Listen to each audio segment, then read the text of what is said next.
semana. Bueno, ya tenemos con nosotros a un querido amigo ya de la casa, querido Roque Jaimes de AMSAFE, del Frente de Trabajadores por la Educación. Buen día, Roque, buen día. ¿Cómo estás? ¿Qué tal? ¿Cómo andan ustedes? Bien, acá estamos. Bien, llegando como se puede ya. Última semana de Good Morning Casta y bueno, última... Y de clases. Y de clases también, ¿no? Claro. Bueno, ¿cómo vienen ustedes? ¿Cómo están? Un gran fin de año, me imagino. Me imagino, sí. Muchos motivos para brindar. Fue un año complejo, ¿no? Sí, fue un año difícil para la escuela pública en general. Uh-huh. No solo para la docencia, sino para todos los actores y actoras de la escuela pública que, bueno, cierran un año, en el caso de los trabajadores y las trabajadoras, tanto asistentes escolares como docentes, muy difícil. Y vamos a ver cómo arrancamos el año que viene, ¿no? Pero también muy difícil para los estudiantes, ¿no? Fue un año complejo para ellos también. Sí, mucho ida y vuelta, mucho vaivén, dentro de las aulas y dentro de las aulas, con escuelas con poco financiamiento, con los problemas históricos profundizados por la retracción del financiamiento educativo, ¿no? Y eso también se nota, y obviamente se nota cuando, lo hemos hablado en este programa, cuando las comunidades, cuando las familias pierden el trabajo o dentro de su trabajo tienen menor poder adquisitivo, y bueno, los chicos llegan en peores condiciones para poder aprender adentro de una escuela. Eso te iba a decir, cómo influye también, ¿no? El afuera, en la comunidad, que no es un afuera, en realidad uno después termina trabajando con la familia, intenta trabajar con el centro de salud, la escuela. Cuando el afuera está complicado, después los chicos llegan a la escuela también con quizás su subjetividad muy vapuleada. No solo la subjetividad, sino sus condiciones mismas, ¿no? Llegan con más hambre, piden la leche antes, llegan sin útiles, digamos, ya viendo lo duro y lo material. De una manera mucho más difícil es dar clases en esas condiciones, y es difícil para los chicos más que para los docentes poder aprender en esas condiciones. Por supuesto no en todos lados, pero bueno, en los sectores más desfavorecidos se nota esta ausencia, digamos, de condiciones materiales. Después, bueno, además lo que afecta a la subjetividad, pero uno no quiere entrar en terrenos muy escabrosos. Obviamente. Roque, hablaste de financiamiento. En Argentina, a los establecimientos educativos, Argentina tuvo una ley modelo, que fue la ley nacional. La tiene. Mejor, en el 2006, sancionada en el 2006, que es la Ley Nacional de Educación. Sí, era el tema que nos había quedado pendiente. Sí, ¿no? Que queríamos charlar un poquito sobre eso. Sí, en realidad, para entender la ley actual y la implicancia de la ley actual, habría que hacer un comparativo, ¿no? Como se hace con todo, porque obviamente en la vida social, en la vida de los seres humanos, nada es perfecto, no es ciencias naturales, es ciencias sociales, y hay un montón de cosas que muchas veces se critican, pero bueno, uno ve cómo era y cómo es, y entonces uno ve hacia dónde tendría que ir yendo, cosa que ahora se ve medio interrumpido. La ley actual, como dijiste vos muy bien, es del año 2006. Tiene políticamente una implicancia muy interesante, que es que fue muy discutida. Fue un proceso parecido al que luego vino con la ley de medios, ¿no? Ya que estamos acá en un medio. Una ley de medios que obviamente nació con muchos problemas, porque no solo no se terminó de aplicar, sino que la propia tecnología y la propia evolución la dejó cuasi obsoleta, ¿no? Pero bueno, ¿se acuerdan esos 21 puntos por la radiodifusión? Sí. Y todas esas cuestiones. Bueno, la ley de educación se discutió no tan ampliamente en la sociedad como en todas las escuelas del país. Y en ese sentido vino a desandar algo de la ley anterior, que era la ley federal del año 93, que era una ley durante el gobierno de Menem, que también fue sacada por mayoría y que cambió la lógica en 2-3 elementos que hoy, aunque no parezca, son muy importantes, muy importantes. Primero hay que decir que la ley federal tenía una mirada diferente de lo que es la educación, ¿no? La educación es más o menos como la quieren poner ahora, era un servicio, y planteaba escuelas autogestionarias. Lo que intentó el menemismo fue desprenderse, ¿sí? con esta cuestión de la autogestión, del financiamiento. En definitiva, lo que la educación es de cada país depende mucho, más allá de que uno pueda acomodar mejor o peor los ladrillos, de la guita, del financiamiento, ¿no? Junto con la Ley Nacional de Educación aparece la Ley de Financiamiento Educativo, que nos da la paritaria nacional, y otras 2 o 3 leyes muy importantes, la Ley de Protección de la Infancia, de la Adolescencia y la Ley de ESI, que son leyes que complementan y que vuelven al origen en cuanto a un precepto de un viejo gobernante, que es que los niños son los únicos privilegiados, ¿no? Era una ley que apuntaba a eso. La ley federal, a pesar de que la hemos criticado, combatido y hemos pedido su derogación durante 12 años, hasta 13, de 93 al 2006, era una ley que incorporaba algunas cosas que no existían en la Argentina, pero que dejaba al azar otras, ¿no? Para la gente que se ubique, acá ustedes imagino habrán hecho la educación en ley federal. Yo soy un poquito más grande, aunque no se note. Yo soy polimodal. Polimodal sería, claro. Que para el EGB. ¿Qué generó la ley federal? Primero, obviamente, esto que les decía antes, ¿no? Apuntaba a que las escuelas tuvieran sus sponsors, que pudieran mejorar en función a que se autogestionaran, pero licuó la escuela pública en cuanto a educación técnica, ¿sí? La especialización, pero extendió la escolaridad primaria hasta 9º año, ¿sí? Que eso generó 2 problemas, o un problema, una ventaja y un problema. La ventaja era, señor, que está del otro lado, es que antiguamente mucha gente terminaba la primaria con la lengua afuera y listo, salía del sistema. Solo el 30% de la población encaraba un colegio secundario y muy pocos lo terminaban, ¿sí? La escuela secundaria, uno tenía en cualquier escuela que uno vaya 6 primer año y 2 quinto, con 20 cada quinto, más o menos, para tirar y para hacer memoria a los más antiguos que hoy están escuchando la radio. La ley federal, de alguna manera, primero hace obligatorio el nivel inicial, que no existía. Como obligatorio sí existía, pero era optativo, y por otro lado permite o obliga o insta que muchos chicos, y abre con financiamiento internacional, obviamente, y ahí vamos a otro punto de la ley nacional actual, a que mucha gente en vez de 7 años de escolaridad haga 9, ¿sí? Licuando de esta manera también el primer y segundo año del secundario en muchas escuelas y degradando un poco eso. Pero ¿qué pasaba? Había muchos que llegaban a 7º de casualidad, por supuesto que no llegaban a 9º, entonces tenías todo un sector de la población, y hablamos de los sectores más desfavorecidos, que ni siquiera tenían el título primario, que en ese momento se llamaba EGB, porque no llegaban a los 9 años. Trajo algo de financiamiento esa ley, no por ley, sino porque hubo acuerdos con el Banco Mundial que permitió que se construyeran escuelas, algo muy distinto a lo que pasó durante el macrismo o lo que está pasando hoy.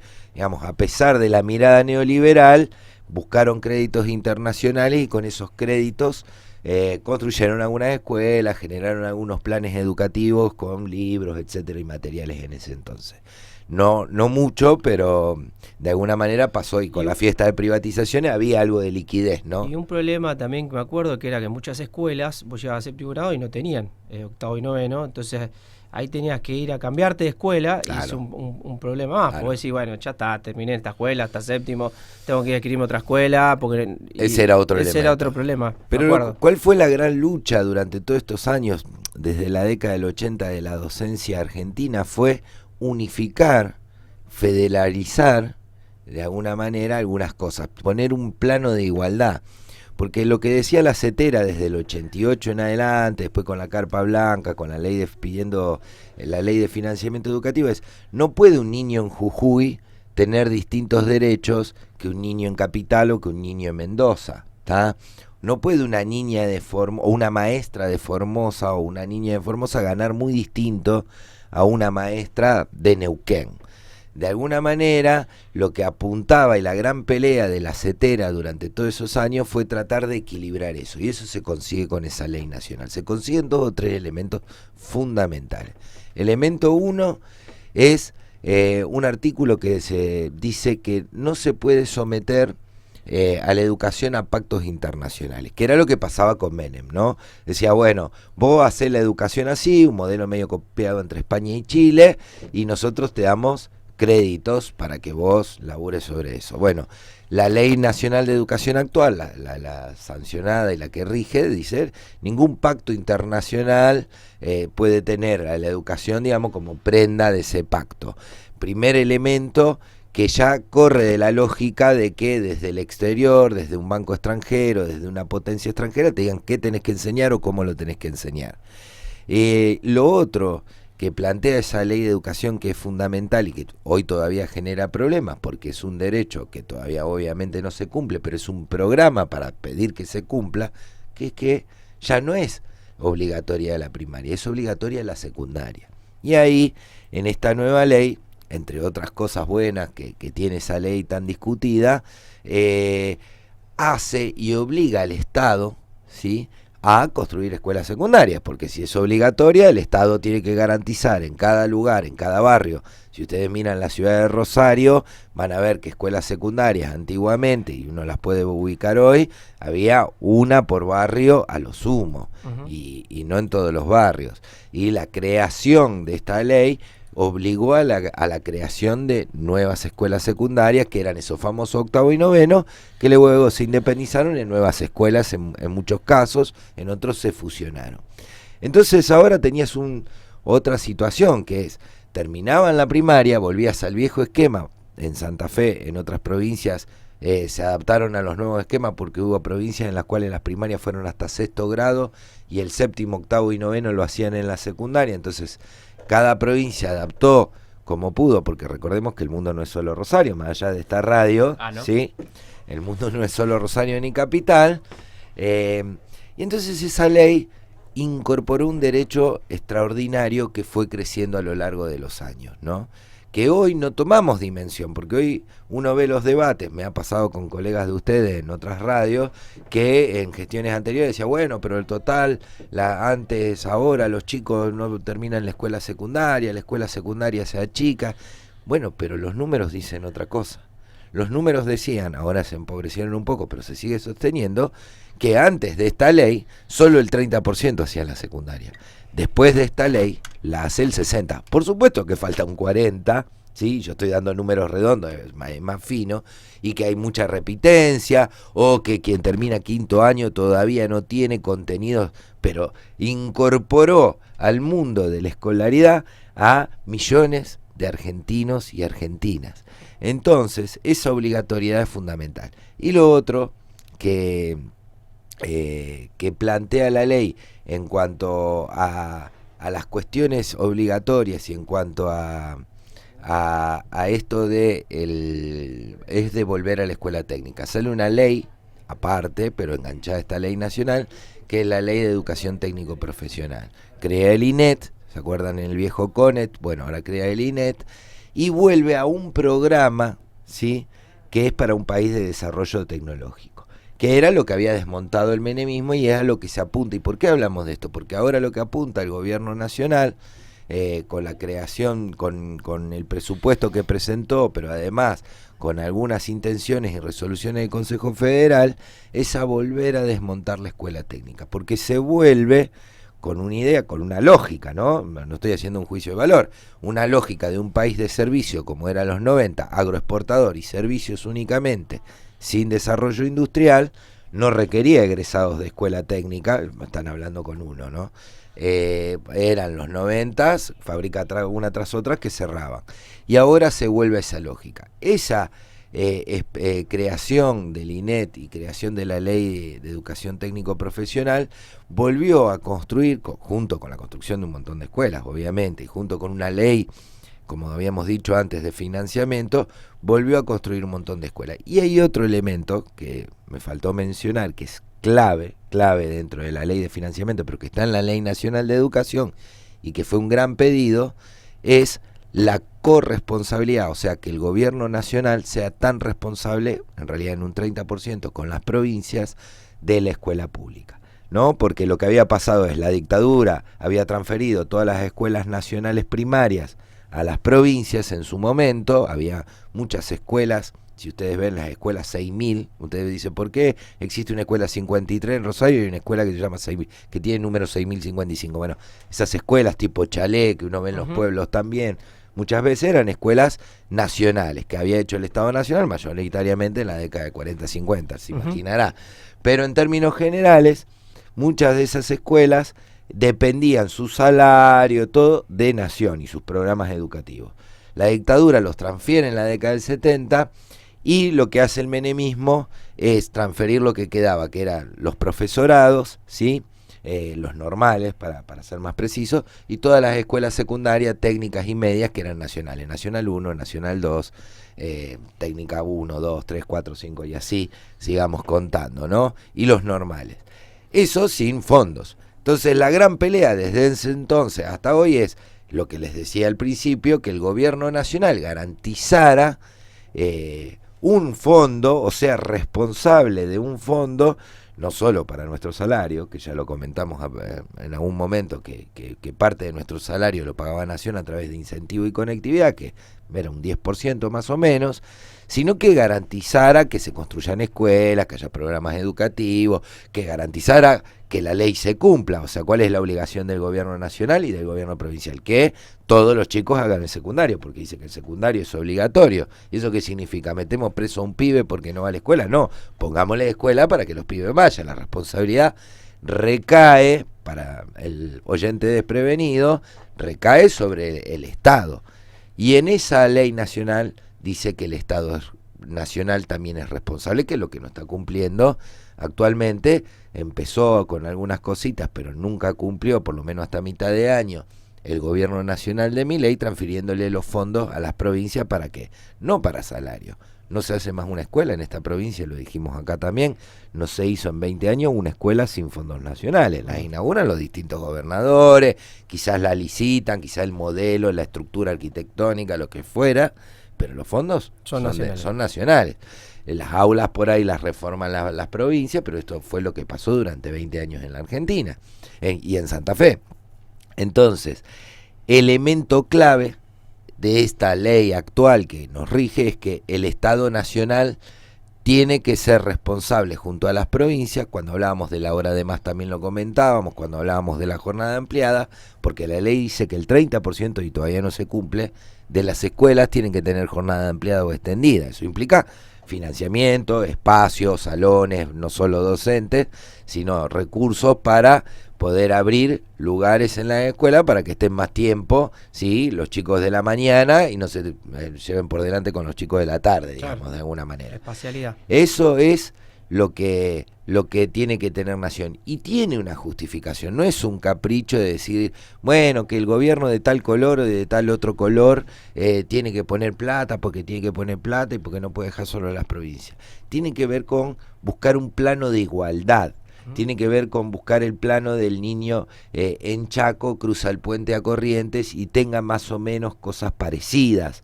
Tenga una escuela, tenga una docente con un salario parecido.